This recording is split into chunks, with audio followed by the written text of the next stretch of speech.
Sullivan là. Sullivan, c'est celui-là? C'est ça. Ok, ça marche.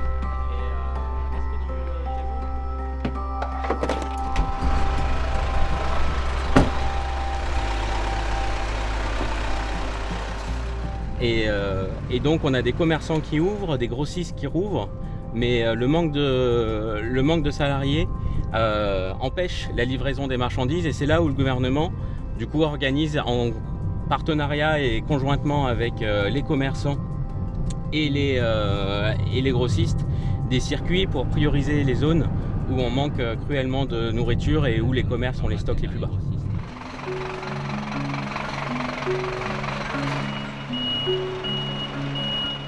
Ça s'est un peu réduit aujourd'hui, mais ça reste encore très difficile.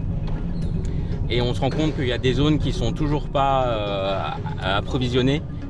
Alors pour deux raisons, soit par un manque de sécurité qui fait que même le gouvernement ne peut pas y aller. C'est des zones encore comme les quartiers nord de Nouméa.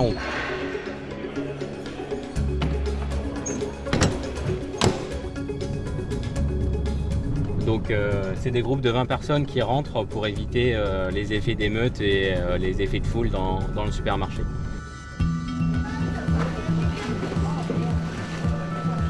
Donc les gens attendent et ils rentrent 20 par 20. Donc on voit sur le parking des groupes de 20 personnes qui attendent les uns après les autres, avec un temps limité à l'intérieur pour permettre à tout le monde de pouvoir s'approvisionner. Sachant qu'il y a une sorte de rationnement qui s'est mis en place, qui est propre à chaque magasin. Et en général, c'est pas plus de 2 produits identiques chacun, et pas de caddie. Il faut tout porter avec ses cabas pour assurer le plus d'équité possible entre les différents clients. As some normalcy returns, businesses finally have time to count the cost. Je suis propriétaire d'une menuiserie aluminium qui emploie 21 personnes, principalement des Mélanésiens et des Océaniens. Notre entreprise a été victime d'exactions il y a à peu près 4 jours, quand 2 jeunes de 15 ans sont rentrés et ont commencé à essayer de brûler. On a été sauvés par nos voisins mélanésiens qui sont intervenus, les ont chassés et ensuite, avec des tuyaux d'eau, ont réussi à éteindre l'incendie. Et puis depuis, j'ai des salariés qui vivent sur place dans la journée, qui dorment sur place le soir pour essayer de protéger leur outil de travail et leur emploi. C'est désolant, c'est écœurant. C'est pas la même population. On les voit dans la rue, on peut parler avec eux, ils ne sont pas agressifs. Ils se rendent juste pas compte qu'ils sont en train de scier la branche sur laquelle on est tous assis et qu'ils sont en train de détruire la Calédonie. Oui, donc l'économie de la Calédonie, il ne faut pas se leurrer, elle se portait pas bien avant les émeutes. On était déjà en situation de quasi-faillite. Là, ça y est, je pense qu'on a touché le fond et les montants de la reconstruction sont tels que sans l'aide de l'État français, sans le pilotage de l'État français, on s'en sortira pas. But amidst the devastation, communities continue to pull together. Ça s'est bien passé et on peut saluer le courage des salariés qui sont venus, des entrepreneurs qui ont dû tout réorganiser, penser à un schéma de crise, mais aussi des Calédoniens qui ont fait preuve de beaucoup de solidarité, beaucoup de civisme pour éviter qu'il y ait des émeutes, et ça s'est très bien passé alors qu'on avait parfois jusqu'à 5 heures de queue devant les supermarchés vendredi dernier. Très beaucoup même. On a des gens même qui rentrent dans les magasins avec leur famille qui nous donnent même la main pour remplir les rayons. Voilà.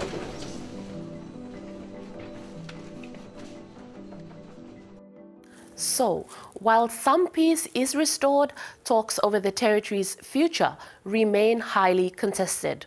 We caught up with FLNKS spokesperson Jimmy Nauna to discuss the visit and a suggestion the controversial electoral roll reforms could go to a referendum across the whole French Republic.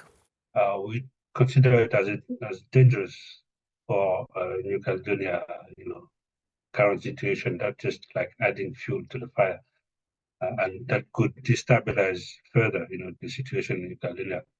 We were expecting Macron to make some strong commitment for the French government to suspend the electoral reform bill, and two, to send in this high-level independent mission. So some was a bit disappointed. So at this point in time, after Macron's visit, the Africa is still considering.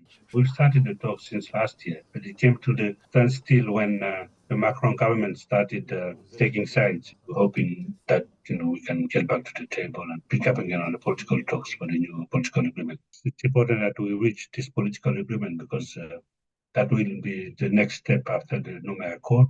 And for us, it's setting out a new pathway towards a new referendum on independence and opening up for us a transition period towards independence.